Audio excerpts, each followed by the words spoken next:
Hello students, welcome to education tap academy. मैं हूं आपकी प्रज्ञा मैम और आज के लेक्चर में हम क्लास 7 हिस्ट्री का चैप्टर 9 देखेंगे, the making of regional cultures. जैसे कि अभी भी आपको पता है, जो इंडिया है वहाँ पे अलग अलग रीजन्स है, अलग अलग रीजन में अलग अलग लैंग्वेजेस बोली जाती है, तो उसके अकॉर्डिंगली वहाँ के कल्चर्स जो हैं वो काफ़ी काफ़ी काफ़ी अलग हैं। तो साउथ का जो कल्चर है वो अलग है, नॉर्थ का कल्चर अलग है, नॉर्थ ईस्ट का कल्चर अलग है। ये सारी चीज़ें जो है आप थोड़ा बहुत तो जानते होंगे। तो ये जो रीजनल कल्चर्स हैं, कैसे कैसे कल्चर्स हैं, कहाँ कहाँ कौन से कल्चर्स हैं, वो हमको इन चैप्टर में देखना है। तो one of the commonest way of describing people is in the terms of language they speak.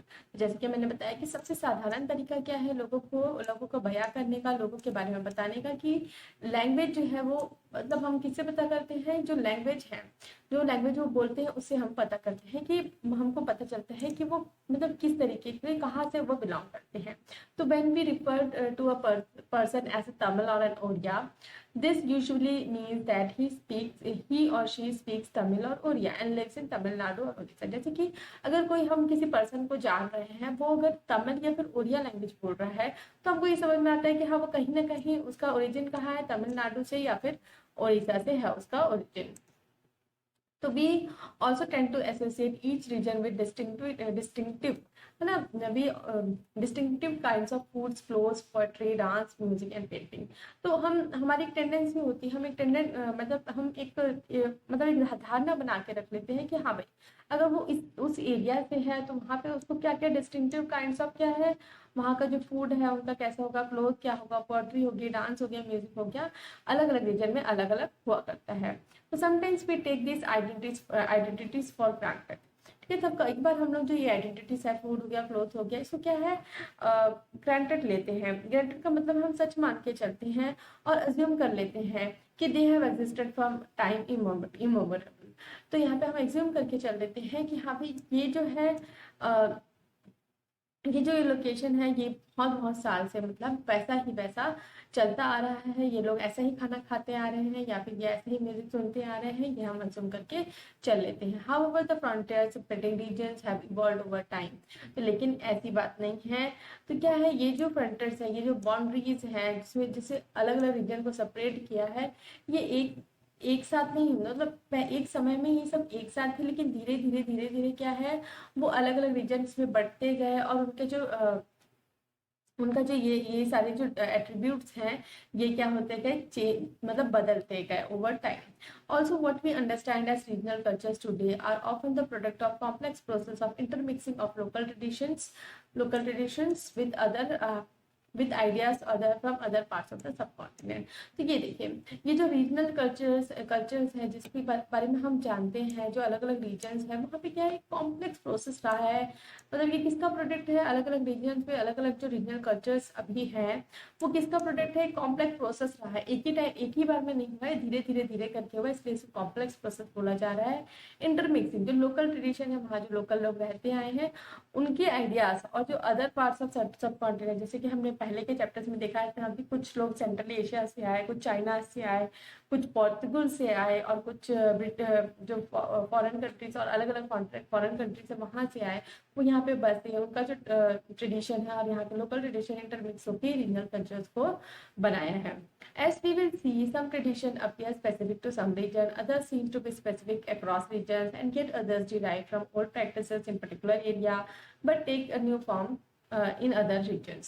यहाँ पे देखेंगे, देखिए, तो सब कुछ जो ट्रेडिशन है वो एक ही रीजन में होते हैं, यहाँ पे ये बताया जा रहा है। कुछ जो ट्रेडिशन है वो एक ही रीजन में स्पेसिफिक है, कुछ जो ट्रेडिशन है वो अलग अलग जो रीजन है उसमें सेम होते हैं, और कुछ जो है वो ओल्डर प्रैक्टिसेस है पर्टिकुलर एरिया में, उससे डिराइव्ड हैं, और कुछ जो है नए फॉर्म्स ले लेते हैं अदर रीजन्स में जाके।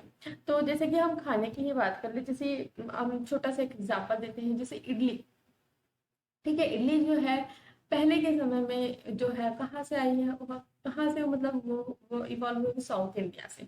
लेकिन अभी ऐसा है क्या, अभी वो इंटरमिक्स हो गया है। अभी हर जो मतलब पर्टिकुलर हर घर में इडली बनती है, भाई सबको पता है इडली कैसे बनानी है, पूरा साउथ इंडियन स्टाइल से नहीं, लेकिन अपना कुछ कुछ तोड़ मटोड़ करके, कुछ उसमें मॉडिफिकेशन करके इडली जो है हर घर में बनती है। तो यहाँ पे हम आगे देखेंगे Chera and the development of Malayala. So Chera kingdom के बारे में हमने पहले देखा है, और मलयालम एक लैंग्वेज है जो जिसका डेवलपमेंट चेरस ने करवाया, उसके बारे में हमको देखना है। Let us begin by looking at an example of connection between language and region. ठीक है, एक हम एग्जांपल देते हैं, देख लेते हैं लैंग्वेज और रीजन कैसे डेवलप हुआ। तो Chera kingdom of Mahodayapura was established in 9th century in southwest part of the peninsula, part of present day Kerala। तो प्रेजेंट डे जो केरला है वहाँ के जो साउथ वेस्टर्न पार्ट है वहाँ पे किंगडम था, चेरा किंगडम, किसका, महोदयापुरम का। ठीक है, it is likely that Malayalam was spoken in this area, और ये समझा जा रहा है कि जो मलयालम है वो इस एरिया में बोलना शुरू किया गया था। The rulers introduce Malayalam language and script in their inscription. ठीक है, तो उन्होंने जो रूलर्स है उन्होंने मलयालम लैंग्वेज को इंट्रोड्यूस कराया, और स्क्रिप्ट जो है इंस्क्रिप्शन के बारे में हम स्टार्टिंग से पढ़ रहे हैं, तो यहाँ पे मुझे बताने की जरूरत नहीं पढ़नी चाहिए कि इंस्क्रिप्शन क्या होते हैं। तो ये जो स्क्रिप्ट है मलयालम जो लैंग्वेज है उसकी जो स्क्रिप्ट है उन्होंने इंस्क्रिप्शन में भी लिखवाना चालू किया। In fact this is one of the earliest example of use of regional language in official records in the subcontinent. तो यहाँ पे सबसे पहला उदाहरण माना जा रहा है इसको किसका, कि रीजनल लैंग्वेज जो है मतलब रीजनल लैंग्वेज मतलब लोकल लैंग्वेज जो है, मतलब कौन सी लैंग्वेज, मलयालम लैंग्वेज को है जो है उसको ऑफिशियल लैंग्वेज, ऑफिशियल रिकॉर्ड्स में यूज किया गया, ऑफिशियल रिकॉर्ड्स को रिकॉर्ड करने के लिए यूज किया गया है सब कॉन्टिनेंट में। तो यहाँ पे मलयालम लैंग्वेज का स्क्रिप्ट दिया गया है, एन अर्ली केरला इंस्क्रिप्शन। ठीक है, एक इंस्क्रिप्शन है जिसमें मलयालम में कुछ लिखा हुआ है। At the same time the Cheras also Drew upon सांस्कृतिक ट्रेडिशन। तो चेरास जो है उनका खिंचाव किस तरफ और हुआ, संस्कृत ट्रेडिशन है उसकी तरफ। Temple theatre of Kerala which stress to this period borrow stories from the Sanskrit epics. ठीक है, तो चेरा टेम्पल्स जो है केरला के जो उस पीरियड के थे वहां पे उन्होंने क्या बोरो किया, स्टोरीज संस्कृत एपिक्स, संस्कृत के जो महाकाव्य है जैसे रामायण हो गया, महाभारत हो गया और बहुत सारे जो काव्य हैं उनसे जो है उन्होंने स्टोरीज को बोरो करना स्टार्ट किया। The first literary work in Malayalam dated to about 12th century. तो जो पहली लिटरेरी वर्क है वो मलयालम में कब लिखी गई, 12th सेंचुरी में, आर इंडेप्टेड टू संस्कृत, और उसमें बहुत सारे जो संस्कृत वर्ड्स है, स्टोरीज है, उनको यूज किया गया। Interestingly in 14th century text the Lilatilakam, Lilatilakam, ठीक है, 14th सेंचुरी का एक टेक्स्ट है, बुक है लीला तलिकम, उसमें क्या लिखा, dealing with grammar and politics. ठीक है, तो ग्रामर और पॉलिटिक्स के बारे में उसमें लिखा गया और इसमें कंपोज की गई है मणिपरम, एक और एक लैंग्वेज है मणिपरवा परवलम। ठीक है, जिसका मतलब इस वर्ड का मतलब क्या होता है, diamond and corals and referring to 2 language. ये जो मणिपरवलम है ये 2 लैंग्वेज से बना हुआ है, संस्कृत और जो रीजनल लैंग्वेज है मलयालम उससे बना हुआ है। The rulers and religion traditions, the Jagannath cult. ठीक है, तो हमको रूलर्स के बारे में देखना है और रिलीजियस ट्रेडिशन है किसका, जगन्नाथ कल्ट। कल्ट मतलब हम पहले भी देख चुके हैं, एक संप्रदाय, एक ग्रुप जो किसी एक पर्टिकुलर भगवान को मानता है। तो यहाँ पे हम देखेंगे, आप पिक्चर देख के आप खुद समझ जा रहे होंगे ये क्या है, भगवान जगन्नाथ। ठीक है, 3 जो भगवान होते हैं जगन्नाथपुरी में, the icons of Balabhadra, Subhadra and Jagannath, palm leaf manuscript Odisha. और ये क्या है, पाम लीफ में लिखा हुआ एक मैन्युस्क्रिप्ट है। In the other region religion cultures grew across religion traditions. ठीक है, तो अदर रीजन में रिलीजन जो कल्चर्स हैं वो ग्रू हो रहे थे, बढ़ रहे थे, और रिलीजन ट्रेडिशंस भी उनके साथ साथ बढ़ रहा था। The best example of this process is the cult of Jagannath. ठीक है, तो कल्ट ऑफ जगन्नाथ जो है इसका बेस्ट एग्जाम्पल है literally the Lord of world. Jagannath का मतलब क्या होता है, लॉर्ड ऑफ वर्ल्ड, पूरा जो वर्ल्ड है, पूरा जो धरती है उसका राजा। और ये कौन है, भगवान विष्णु एट पुरी उड़ीसा। ठीक है, जगन्नाथ टेम्पल सबको पता है पुरी उड़ीसा में है। To date the local tribe, to date का मतलब होता है अभी तक, ठीक है, up till now the local tribal people make the wooden image of the deity which suggests that the deity was originally a local god who was later identified with Vishnu। ठीक है, अभी भी जो है वहाँ के जो लोकल ट्राइबल पीपल है ना वो वुडन इमेज बनाते हैं, जो भगवान जगन्नाथ है उनकी वुडन इमेज बनाते हैं। और इससे क्या पता चलता है, इससे क्या सजेस्ट होता है, पता चलता है कि ये जो डाइटी है ये क्या है, पहले क्या लोकल गॉड था, लोकल गॉड के फॉर्म में था, जो लोकल गॉड हम अलग अलग कबीले के लोग मानते हैं वैसे ट्राइबल पीपल, और उसको लेटर क्या है, उसको बाद में आइडेंटिफाई किया कि ये विष्णु भगवान ही है। In 12th century one of the most important rulers of Ganga dynasty Anantavarman decided to erect temple for Purushottama Jagannath at Puri. तो ये देखिए 12th सेंचुरी में बहुत इंपॉर्टेंट है, जगन्नाथ मंदिर किसने बनवाया है, तो इन 12th सेंचुरी। ठीक है, कौन से इंपॉर्टेंट रूलर है, गंगा डायनेस्टी के रूलर, क्या नाम है उनका, अनंतवर्मन। उन्होंने क्या किया, इरेक्ट करवाया, मतलब टेम्पल बनवाया, किसके लिए, पुरुषोत्तमा जगन्नाथ के लिए, कहाँ पे, पुरी में। Subsequently in 1230 में king Anga Bhima III dedicated his kingdom to the deity. तो किंग जो है 1230 में जो है किंग अंगा भीमा जो है थ्री, उन्होंने क्या डेडिकेट कर लिया, समर्पित कर दिया अपना जो पूरा किंगडम है भगवान को समर्पित कर दिया, जो डायटी है जगन्नाथ भगवान। और अपने आप को क्या है, क्या प्रोक्लेम कर दिया, मतलब अपने आप को क्या घोषित कर दिया, उनका डेप्यूटी ऑफ गॉड। ठीक है, डेप्यूटी का मतलब होता है उनका सहायक। ठीक है, उनके नीचे काम करने वाला जो होता है डिप्टी, उसको बोला जाता है। ठीक है, उनका जो सहायक है उनको आगे हम देखेंगे। यहाँ पे मंदिर दिया गया है जगन्नाथपुरी का मंदिर। As the temple get importance as a central of pilgrimage, its authority, social and political matters also increase। ठीक है, तो जैसे जैसे जो टेम्पल्स है वो अपना इंपॉर्टेंस गेन करने लगी कैसा तीर्थयात्रियों के लिए, तो उनकी जो अथॉरिटी है, जो टेम्पल की जो अथॉरिटी है वो सोशल और पॉलिटिकल मैटर्स में भी इंटरफेयर करने लगी। मतलब वो उनकी जो सोशल और पॉलिटिकल मैटर्स है वो इंक्रीज होने लगी है। All those who controlled Orissa, जिन्होंने उड़ीसा जो है उस पर कब्जा किया, जैसे कि मुगल्स हो गए, मराठास हो गए, इंग्लिश ईस्ट इंडिया कंपनी हो गई, वो क्या है, ये जो टेम्पल है उसके ऊपर कंट्रोल करना चाहते थे, अटेम्प्ट टू गेन कंट्रोल। ठीक है, वो टेम्पल के ऊपर कंट्रोल करना चाहते थे ताकि लोगों को लगे कि हाँ अगर उनका कंट्रोल है टेम्पल के ऊपर तो जो वहाँ के जो लोकल पीपल है उनका जो रूल है उसको एक्सेप्ट कर ले। The Rajput and the tradition of heroism, तो हमको अब राजपूत ट्रेडिशन के बारे में देखना है। और जो राजपूतना वाला होता है ना, राजपूत है हम तो मतलब साहसी है बहुत ही, मतलब हम मरना, हारने से ज्यादा मरना पसंद करेंगे, वो जो बात है ना राजपूत वाली, वो हमको देखना है। इन 19th सेंचुरी, तो कौन सी सेंचुरी की बात है भाई, ये 19th century. The region that constitute most of present day Rajasthan was called Rajputana by British. 19th century में जो राजस्थान वाला जो पार्ट है उसको ब्रिटिशर्स क्या बोलते थे, Rajputana. Well, this may suggest this was an area that was inhabited only और मेनली बाय राजपूत। ये जो राजपूतना बोला जा रहा है, इससे क्या सजेस्ट होता था कि ये जो एरिया है वो इनहेबिटेड मतलब बसा हुआ है, किससे, वहाँ पे कौन लोग रहते हैं, इनहेबिटेड मतलब कौन लोग रहते हैं, सिर्फ और सिर्फ Rajput. This is only partly, तो मतलब ये पूरी तरह सच नहीं है। There were and are several groups who identify themselves as Rajput in many areas of northern and central India।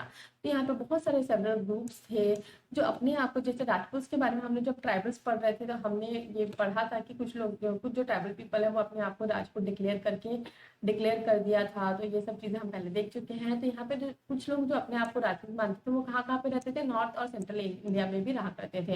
And of course there were several people other than Rajput who live in Rajasthan. और जो राजस्थान वाला एरिया है वहाँ पे राजपूत के अलावा भी बहुत लोग रहा करते थे।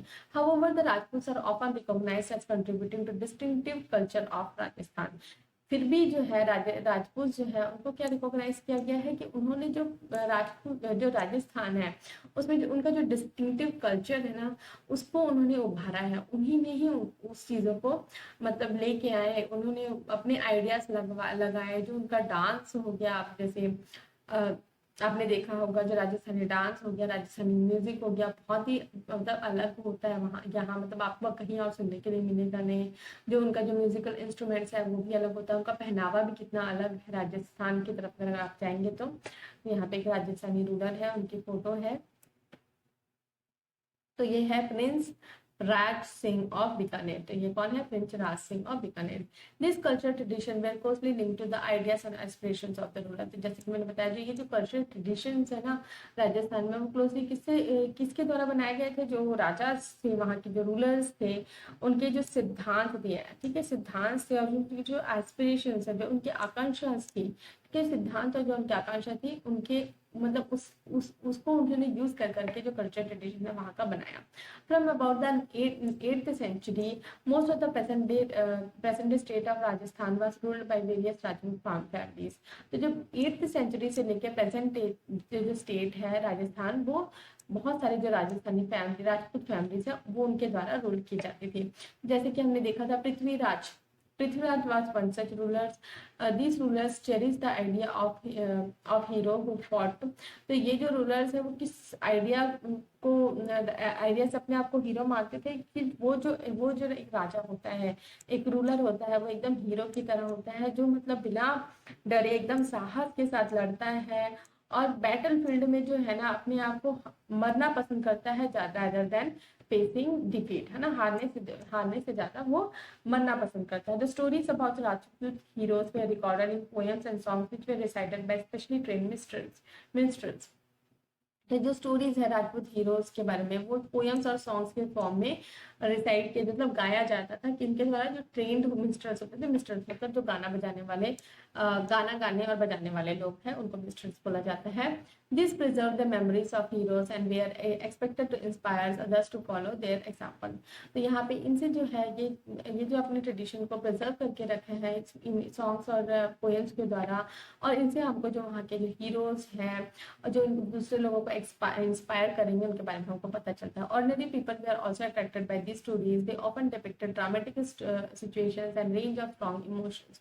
जो ऑर्डिनरी पीपल है वो भी बहुत अट्रैक्ट हुआ करते थे इन स्टोरीज से, और वो अपने और इनको दर्शाते थे। ड्रामेटिक सिचुएशंस है और जो स्ट्रॉन्ग इमोशंस है उसके द्वारा क्या क्या दर्शाया करते थे कि लॉयल्टी होनी चाहिए, फ्रेंडशिप होनी चाहिए, लव होना चाहिए, वैलोर होना चाहिए, एंगर होना चाहिए। वैलोर का भी मतलब वीरता होता है।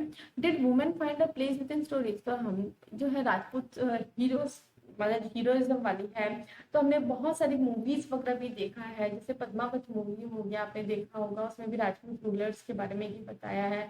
पृथ्वीराज चौहान के बारे में भी मूवीज आई थी।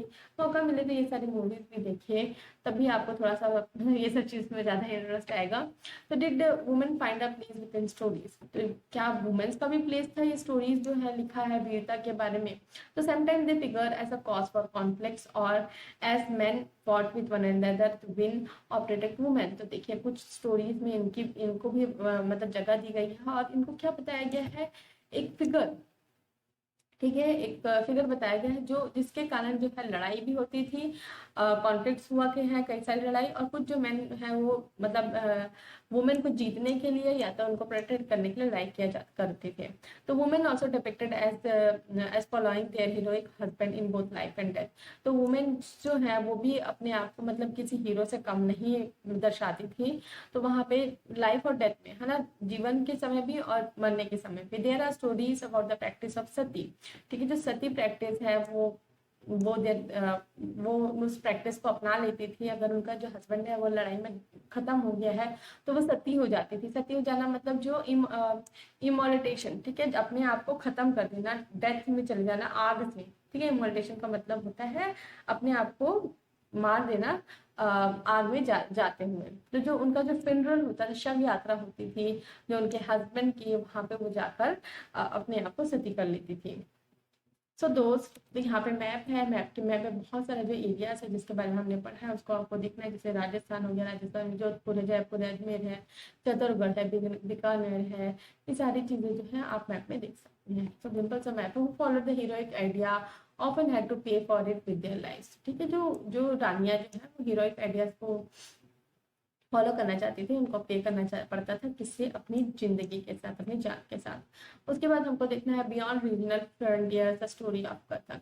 फ्रंटियर्स का मतलब होता है बाउंड्रीज, मतलब एक रीजनल बाउंड्रीज से अलग जो स्टोरी है कथक की। ठीक है, एक रीजन से उभर के ये सारे रीजन, जो नॉर्थ इंडिया का जो पार्ट है वहाँ पे जो कथक है, जो डांस है, डांस फॉर्म है वो प्रचलित था, उसके बारे में हमको देखना है। If heroic tradition can be found in different regions in different form, the same is a true of dance. ठीक है, जो हीरोइक ट्रेडिशन है, जो हीरो वाली जो कहानी है, जो ट्रेडिशन है हीरो टाइप का बिहेव करना है, वो डिफरेंट रीजन्स में पाई जा सकती है, डिफरेंट फॉर्म से पाई जा सकती है। वैसे ही जो डांस है वो भी डिफरेंट फॉर्म पे अलग अलग डिफरेंट रीजन्स में अलग अलग फॉर्म में पाया जाता है। तो let us look at the history of one dance form. एक डांस फॉर्म को हिस्ट्री हमको देखना है, Kathak, now associated with several parts of north India. तो सेवरल पार्ट्स जो नॉर्थ इंडिया का है वहाँ पे कथक जो है जो डांस फॉर्म है वो किया जाता है। The term Kathak is derived from katha, word used in Sanskrit. Term जो कथक है वो कहाँ से डिराइव किया गया? कथा। कथा का क्या मतलब होता है? Story. A word used in stories, Sanskrit and other language for story. ठीक है, कथा का मतलब हमको सबको पता है, स्टोरी का मतलब होता है। The Kathaks were originally a caste of story tellers in temples of north India. तो कथक कौन सा ग्रुप है? एक कास्ट है जो स्टोरीज बताया करते थे टेम्पल्स में नॉर्थन इंडिया में। Who embellished their performance with gestures and songs. ठीक है, जो अपना जो डांस परफॉर्मेंस है लोगों का मन भाया करते थे, एम्बलिश मतलब लोगों का मन भाया करते थे अपने परफॉर्मेंस से, और क्या है, जेस्टर्स और सॉन्ग्स के साथ में। तो Kathak began evolving into the distinct mode of dance in 15th and 16th century. तो कथक जो है वो कब इवॉल्व होना चालू किया, उसका प्रचलन कब चालू हुआ, एक अलग फॉर्म, डांस फॉर्म में 15th एंड 16th सेंचुरी में विद द स्प्रेड ऑफ भक्ति मूवमेंट। जब भक्ति मूवमेंट स्प्रेड होने लगा तो कथक भी जो है उसके साथ जो है इन्वॉल्व होने लगा, अलग अलग एरियाज में उसका प्रचलन ज्यादा होने लगा।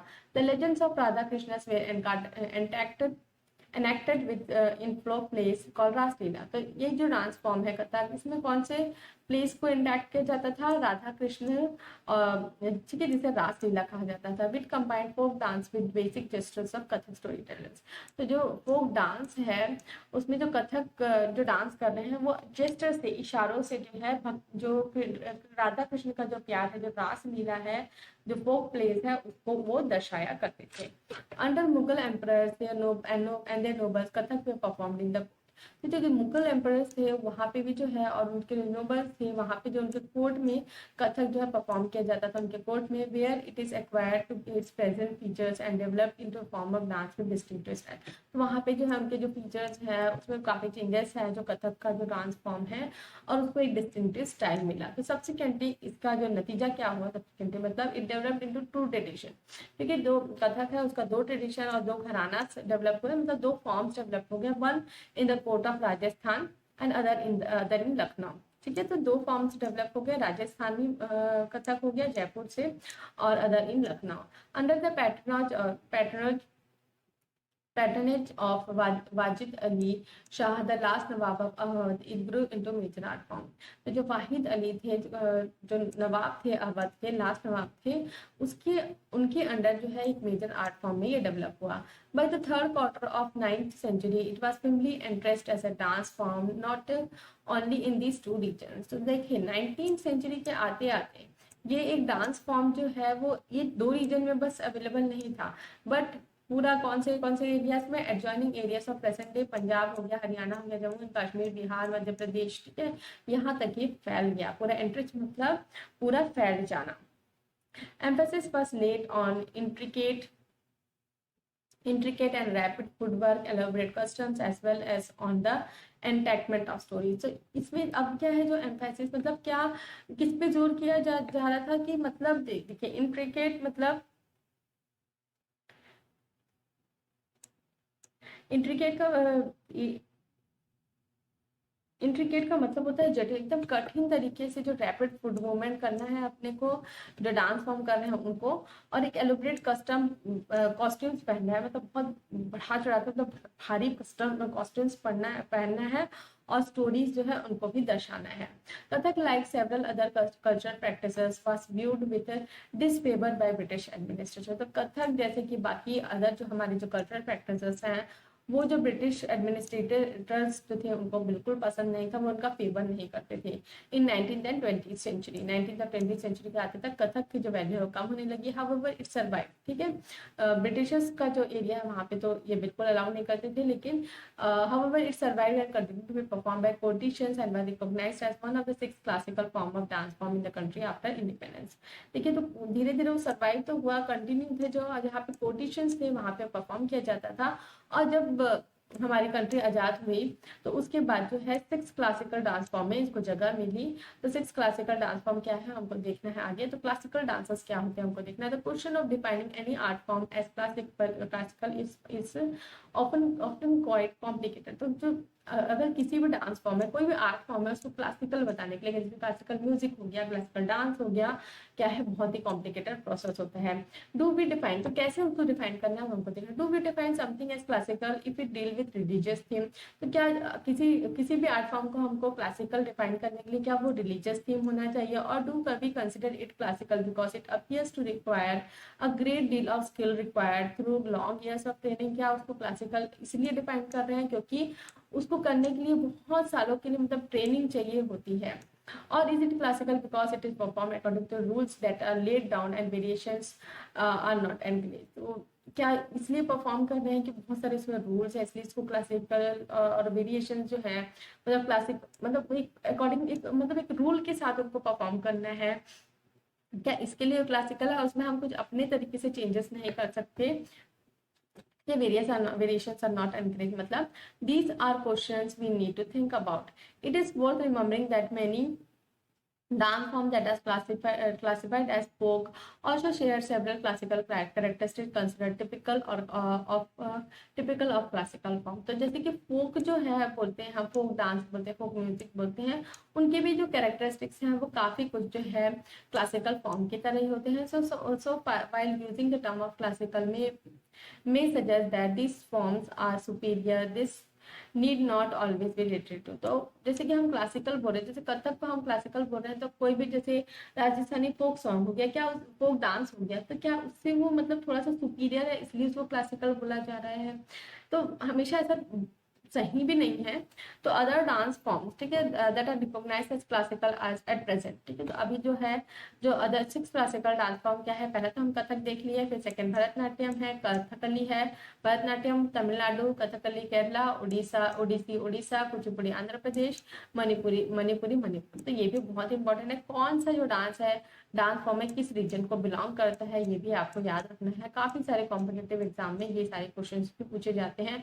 तो उस समय जैसे भरतनाट्यम पूछ देगा कुछ, और ऑप्शन में कैसे देगा, जैसे है ना, कौन सा रीजन, जैसे तमिलनाडु का कौन सा डांस है, तो यहाँ पे भरतनाट्यम दे देगा, कुचिपुड़ी दे देगा, कथकली दे देगा और कथक दे देगा. चारों में से फिर समझ नहीं आएगा कौन सा ऑप्शन किसका है. तो बिल्कुल ध्यान से पढ़ेंगे कौन सा डांस फॉर्म कहाँ का है, आपको याद रखना चाहिए. तो यहाँ पे देखिए, यहाँ पे एक पिक्चर दिया गया है जहाँ पे जो है परफॉर्म कर रही है ये कथक डांसर्स हैं. तो आगे हमको देखना है paintings for patterns tradition of miniatures, ठीक है. जो पेंटिंग्स है उसके बारे में हमको देखना है. जो मुगल ट्रेडिशंस है, जो मुगल रूलर्स है, उन्हें काफी बढ़ावा दिया पेंटिंग्स को, उसके बारे में. तो आज का वीडियो लेक्चर हम यहीं पे खत्म करते हैं. अगर वीडियो लेक्चर जो है आपको पसंद आया है तो वीडियो को लाइक शेयर करें, कमेंट करके बताएं कि आपको कोई डाउट है या फिर वीडियो लेक्चर आपको कैसा लगा, ये आप बता सकते हैं कमेंट करके. और अगर वीडियोस पसंद आते हैं तो आप चैनल को सब्सक्राइब कर लेना है, बेल नोटिफिकेशन को भी ऑन कर लेना है, ताकि जब भी मैं नए वीडियोस डालूं तो आपको नोटिफिकेशन मिल सके. Thanks for watching my video.